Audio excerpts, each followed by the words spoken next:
This is CoreTV News on the hour. I am Nifemi Oguntoye.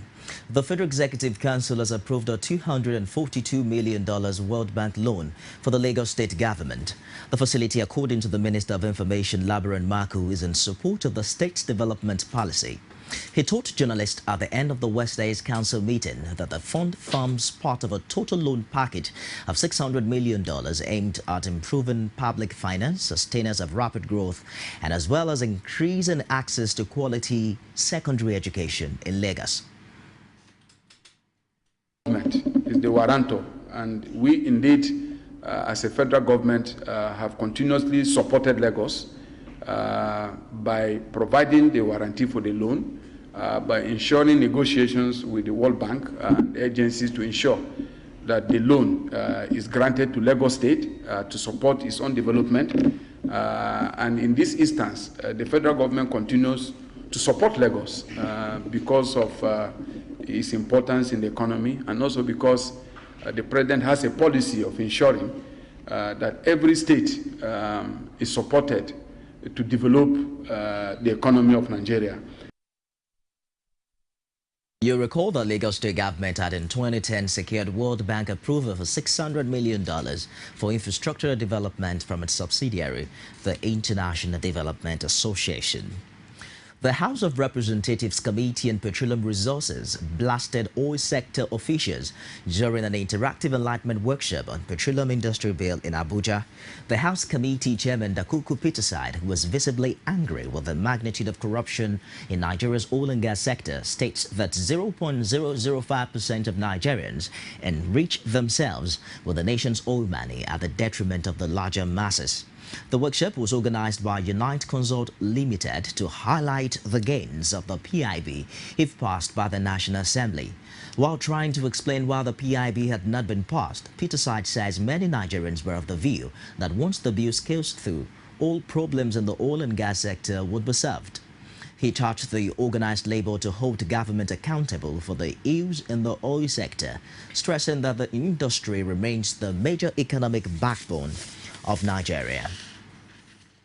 The Senate has paved way for the Independent National Electoral Commission, INEC, to deregister political parties which failed to win at least a seat in the State House of Assembly. Senators voted unanimously to include this clause in the Nigerian Constitution during a clause-by-clause consideration of proposed amendments. The Senate also voted to include the current Senate President and Speaker of the House of Representatives, as well as former occupants of the two seats in the National Council of States. At the end of the session, Senate spokesman Yinaya Abarabe briefed journalists.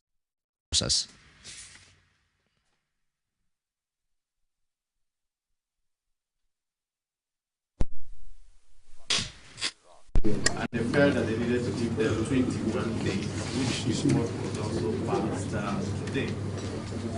Also, with respect to elections and with respect to electoral offences, what was passed also, the other clause, was that all matters relating to electoral offences will now have to be taken only by federal high courts. And of course, the question of the National Council of State. As of today, in all the arms of government, former National Council of State, so that's why former presidents are there, former chief justice of the Federation. But for the legislative arm, which is an arm of government, the former heads of these institutions are all not there. So the amendment that was passed today was to the effect that former speakers and former presidents of the Senate are now members of the National Council of State. So they have Meanwhile, INEC says voter education is critical in ensuring the success of the 2015 general elections. Speaking at the opening of a two-day retreat of the National Interagency Advisory Committee on Voter Education and Publicity, Jaga says there is still an intolerably high percentage of corruption, vote buying, snatching of electoral materials, intimidation and threat, among others. He urged the meeting not to shy away from acknowledging existing shortcomings, but rather confront them to meet the aspiration of the people. A former Director General, National Broadcasting Commission, Tom Anaba, called on INEC and media organs in the country to make voter education a continuous process rather than the current periodic exercise. He says there is a need for collaboration between INEC and the media to make debates among the various political parties a regular and possibly mandatory one from presidency to the local governments.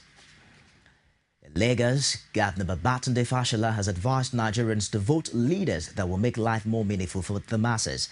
Fashola gave the advice at the fourth draws of the Lagos Homes Ownership Mortgage Scheme, where 92 home owners emerged.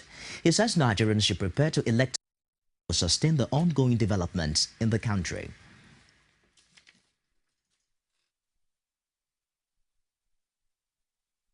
I believe that democracy has meaning. I hope that some of the people who benefited today voted. If they did not vote, I hope that they will be inspired to vote at the next elections. I hope that they will be able to see the difference between a committed government and a government that does not care.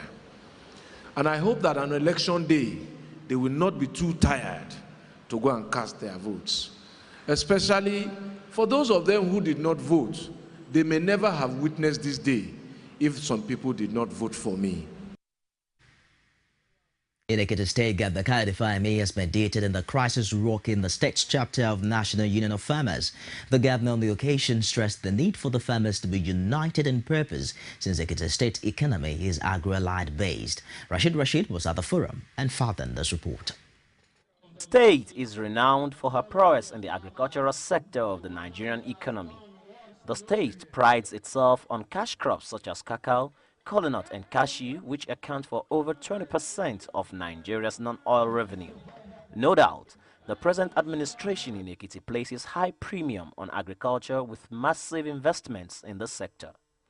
Judia Shafe, Ekiti State Commissioner for Agriculture, explains the commitment of government to both small and large-scale farming in the state. For farmers in Ekiti State to think where or to occupy where they belong to.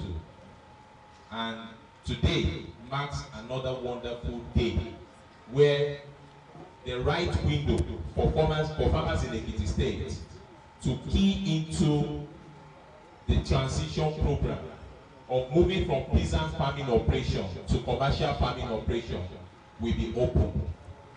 The Ekiti State chairman of the All Farmers Association of Nigeria thanked the governor for his support for farmers, particularly for his intervention in settling the rift that nearly tore Ekiti State farmers apart. In my inaugural speech after our election into office, I made it clear that the newly elected Urban Executive in Ekiti State shall leave no stone unturned in ensuring that farmers in Ekiti State speaks with one voice, so that we benefit from the various programs of the government at all levels in this country.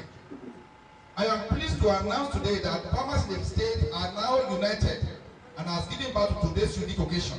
Fayemi in his speech vowed to make agriculture in the state lucrative to the level of making it a source of employment for all and sundry. I make bold to say that this administration is doing everything possible to give a major entry as the main employer of labor and leading source of our internally generated revenue. As part of his promise and resolve to provide succor for farmers, facilities to make farming easy was distributed to farmers and farming agents at the occasion. The governor went further to distribute intervention loan powered by the Bank of Agriculture to farmers. Already, we have about 16 hectares of maize. This 1 million naira will boost the projects so that we thank the executive governor. This will assist me a lot because formerly I have been working alone without any laborers. So with this now, I can employ as many as laborers. Will it be said that the gesture was centered around the re-election bid of Kayode Fayemi? This is hard to say. However, Fayemi used the occasion to solicit the support of farmers for his re-election, and the beneficiaries of his kind gesture equally promised to vote for the APC. The reality of this promise will only be confirmed with the result of the June 21st governorship election. Rashid, CoreTV News, Ado-Ekiti. You're watching CoreTV News on the hour. Join us again after this break for more stories. On the day list this morning, Nigerians encourage corruption, cites June first of the Punch newspaper.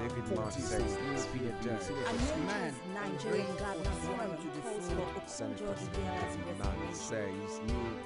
Page 2 of the Punch newspaper. The dailies every day on CoreTV News.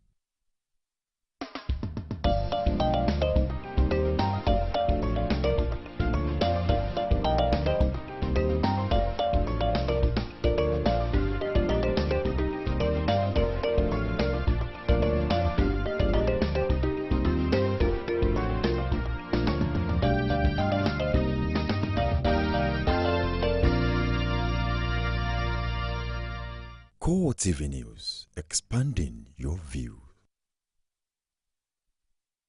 For more information on our news and other programs, you can visit us on our Facebook page. It's facebook.com/CoreTV News. You can also follow us on our Twitter handle. It's @CoreTVNewsNG. As well as on YouTube, it's youtube.com/CoreTV and news. United States President Barack Obama has condemned the dark tactics and aggression of Russia in Ukraine after meeting Kiev's President-elect Petro Poroshenko and promising him years of U.S. support. Adopting the mantle of leader of the West, Obama hailed Poland for building a thriving democracy 25 years after elections which fractured communism as part of a European tour dedicated to bolstering NATO defenses and reserve. He says the country's long struggle against occupation and tyranny is mirrored in the plight of Ukraine a quarter century later, which showed freedom is still under threat. Obama also offered a robust security guarantee to fellow NATO members who feel threatened by Russian moves After in investing Ukraine. so much blood and treasure to bring Europe together, how can we allow the dark tactics of the 20th century to define this new century? I met with President-elect Poroshenko this morning, and I told him that just as free nations offered support and assistance to Poland in your transition to democracy, we stand with Ukrainians now. Ukraine must be free to choose its own future for itself and by itself. We will not accept Russia's occupation of Crimea or its violation of Ukraine's sovereignty. Our free nations will stand united so that further Russian provocations will only mean more isolation and cost for Russia.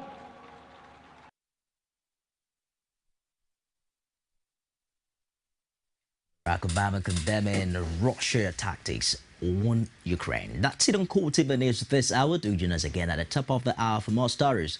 I am Nifemi Oguntoge.